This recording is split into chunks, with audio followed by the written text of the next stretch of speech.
grabando acá. Estamos en la ciudad de Aco, en lo que queda de un túnel templario. Un túnel donde en una parte hay que agacharse, en otra hay que pasar levantado.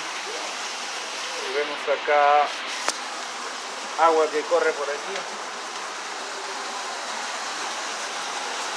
En la parte subterránea de Aco, una ciudad muy antigua, una de las más antiguas del mundo, incluso la más antigua que Jerusalén. ¿Por qué se te ocurre?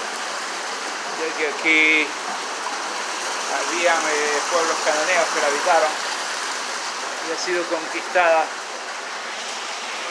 por diferentes imperios que han pasado por acá, por todos los imperios. Antiguamente se la conocía en la época de los griegos como la ciudad de Ptolomaides. Mucha influencia griega hubo aquí, romana, también porque es un puerto principal. Y se vivía aquí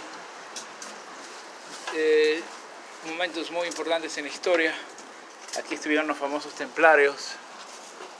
Se llama el túnel templario, se llama este lugar de acá.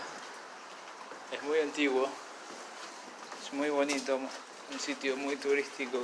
La gente de todo el mundo lo conoce acá en Israel, en el norte de Israel está ubicada la ciudad de Aco, muy cerca de la ciudad de Haifa. Acá está, esto es un puente de madera que está hecho porque está con agua que pasa por abajo. Pero acá está el piso real, vamos a ver el túnel. Una luz acá. Sí. Acá el puente otra vez de madera. Agua que corre por las paredes. Vemos acá está el fondo del mar, parece que es agua del mar que cruza por ahí. Este filtro antiguamente Aco era un puerto importante, venían directamente desde Europa. Por aquí vinieron los griegos, el ejército de Antíoco, el mismo Alejandro Magno pasó por aquí. Vemos como es acá el túnel, acá ya se hace uno solo.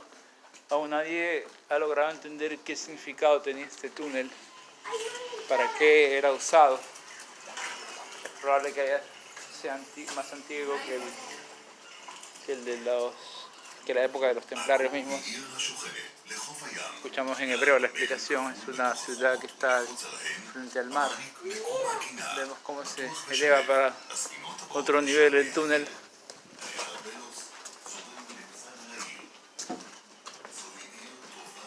Ahí se puede ver lo que tiene que ver con el nivel de arriba. Puertas selladas. Los templarios realmente eran militares que tenían un tipo de voto religioso con la iglesia y ellos se ocultaban bajo la tierra, hicieron construcciones. Es una ciudad debajo de otra ciudad, la ciudad de Aco está hecha así. Vemos acá, vemos como la gente tira dinero acá, moneda, probablemente porque creen en algún tipo de superstición, de deseos. Vemos acá. Ya se me cayó sin querer. Acá ¿Pediste un deseo? lo que tiene que ver con el túnel templario. Veamos cómo está aquí puesto. El agua como corre, agua del mar. Estamos muy cerquita, de aquí salimos al mar prácticamente. Acá está la salida, dice en hebreo Itzia, salida. Acá vemos el lugar. Bien, acá está la salida. Acá termina el túnel. Muy bonito. Bueno, eso es todo por el video. Nos despedimos. Gracias de acá de Israel, de la ciudad de Aco. Juan, amigos. Bye bye.